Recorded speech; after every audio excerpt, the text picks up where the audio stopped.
వైఫ్కి హస్బెండ్ కంటే శాలరీ ఎక్కువ పెరిగింది. ప్రాబ్లం ఇక్కడే స్టార్ట్ అయింది. ఆఫీస్లోనూ ఇంట్లోనూ మేనేజ్ చేయలేకపోతున్నాను. ఒక మెయిడ్ని పెట్టుకుందాము అంటే ఎక్కువ సంపాదిస్తున్నావు కదా, సొంత నిర్ణయాలు తీసుకుంటున్నావా అంటున్నారు.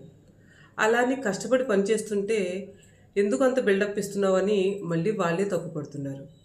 ఇది హస్బెండ్ ఇంటెన్షనల్గా చేస్తున్నది కాదు, ఇది ఈగో కూడా కాదు.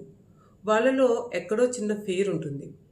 నాకంటే ఎక్కువ సంపాదిస్తుంటే నాకు వాల్యూ ఉండదేమో, నాకు రెస్పెక్ట్ ఇవ్వరేమో, ఏదైనా డెసిషన్ తీసుకోవాల్సి వచ్చినప్పుడు నన్ను సంప్రదించరేమో అనే ఒక చిన్న ఫియర్ వల్ల వాళ్ళు అలా బిహేవ్ చేయొచ్చు. కానీ ఇక్కడ గమనించాల్సింది ఏంటి అంటే, రిలేషన్షిప్ స్ట్రాంగ్ అయ్యేది ఎవరు ఎక్కువ సంపాదిస్తున్నారు, ఎవరు తక్కువ సంపాదిస్తున్నారు అని కాదు. వాళ్ళ అవగాహన ఎలా ఉంది, వాళ్ళు అర్థం చేసుకోవడం ఎలా ఉంది అనేది. వైఫ్స్ జాబ్ చేసి హస్బెండ్ ఖాళీగా ఉన్న వాళ్ళు కూడా చాలా మందిని నేను చూశాను. చాలా హ్యాపీగా ఉన్నారు. మీరైతే ఈ ప్రాబ్లం ఫేస్ చేస్తున్నారా?